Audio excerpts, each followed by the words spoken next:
Now the manufacturers claim that you can erase and rub out watercolour pencil while it's still dry.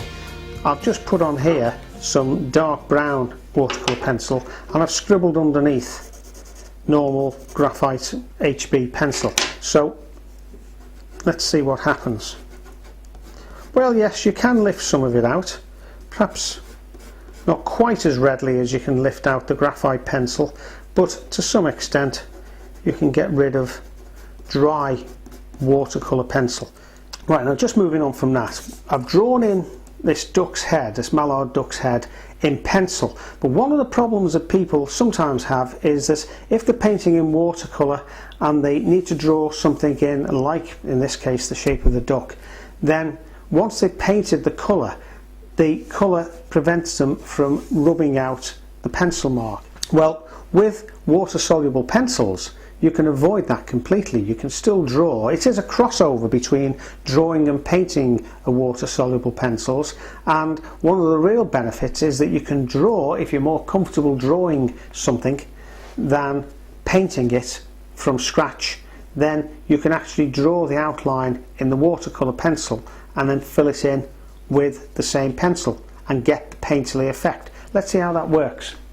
You see, by starting off with the main colour of the mallard's head, like that, down to its beak, I can create the necessary outline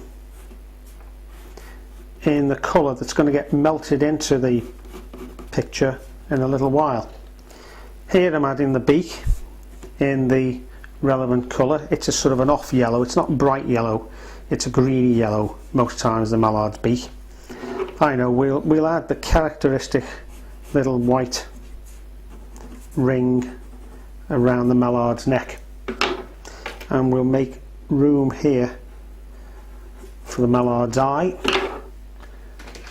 We'll put a black crayon in it. Incidentally, if you're drawing a bird's eye, then certainly the mallard duck, if you draw the letter C lying on its back, then you can see just how easy it is to achieve that. And then all we need to do is to start, quite literally, colouring in, remembering not to go inside that circle that I've drawn. Right, now I've used a phthalo blue and a phthalo green, and I'm just going over this now just to give another little subtlety with an emerald green. Right, here I've used a light and a dark brown for the start of the bird's body. Here I'm going to use an ochre colour, a burnt ochre, and it just gives that slightly duller effect to the beak than we need. What we don't want is the bright chucky egg yellow that you find in cartoons. Having said that, we will put some yellow in. Right, time to put the water on. You notice even in a picture of this size, I'm still only using a fairly small brush. You can see there that it's really bringing the colours out of that yellow that's on the beak. You can see why I put some slightly darker, duller colours in the beak just to tone it down. Might need a little bit more toning down even than that. But of course the great thing is that we haven't got any pencil marks around the outside, because all the drawing has been done with the colours that we're actually using in the bird. Right, now you can see I'm letting some of the colour there run into the beak. I'm not worried about that because we can deal with that in a second. Take that out, and it gives us a little bit of highlight for the top of the beak anyway. Yeah, that's quite nice, that. You can see you can get quite dark, intense effects with just a little bit of water. Important to keep the brush and the water moving though, because it does dry quite quickly, a lot quicker in fact than watercolour paints, so you've really got to move this pigment around. I want some light area there underneath the cheek. That's a little bit too light, but we can move some pigment back in, no problem at all. See how easy that was? Just clean the brush a bit, and we'll just, you can see we've started off with the dark brown here, and just by dragging it away from that area You can get a dry brush effect if you want with very little water on, or you can get more of a diluted effect as we're getting now. I'm going back to the dry brush effect again as the water is used up. That's how you get rid of, we've got a little spot of green there, that's how you get rid of it when it's wet. Don't try and rub it out, just lift it out. I've got most of it, not every bit. Another little bit there, just on the top of the beak. Whoops. And I think we'll just put a little bit of pale blue just on the back of the neck there. A little bit that might be in shadow. Mustn't forget the beady eye. Now you can see how black that goes once you add water to it. Don't want too much. And I'm just going to take a tiny little bit of green off there,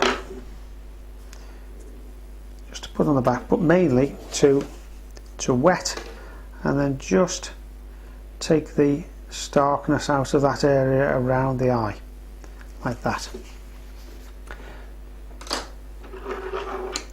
Now I can come back into the bird with the colour while it's still damp, and we get some much denser, darker colours. Right, I'm going to use the black. It's something I don't normally do with watercolours because it's so easy to lose control with black, put too much on.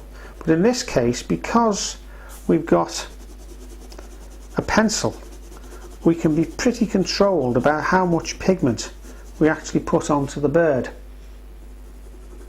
and we can just define that beak a little bit better. Oh, I know, before I forget, certainly want the one or two little details on the beak like that. So just scribble that in there, a little bit of shadow underneath the head like that. Right, and while that's still damp, a fine little dab over with a coloured pencil, but we're going to leave that as it is. Otherwise, you can see it's starting to lift out pigment there, so we'll leave that as it is. Darken off that beak slightly. See that I can pinch a bit of pigment from the nostril and move it around. Okay, we'll leave it at that. Right, just as a comparison, I just thought I'd show you the effect of drawing the same mallard duck's head on cartridge paper with first of all with the dry crayon and then with the wet on wet technique. And you can see here how the paper started to lift and buckle a little bit. I don't know whether you can see that from the back there. You can see it's dried out a little bit now, but certainly while I was painting that it was quite difficult to work on. Don't know what happened here. I think I went a little bit heavy on his beak, didn't I?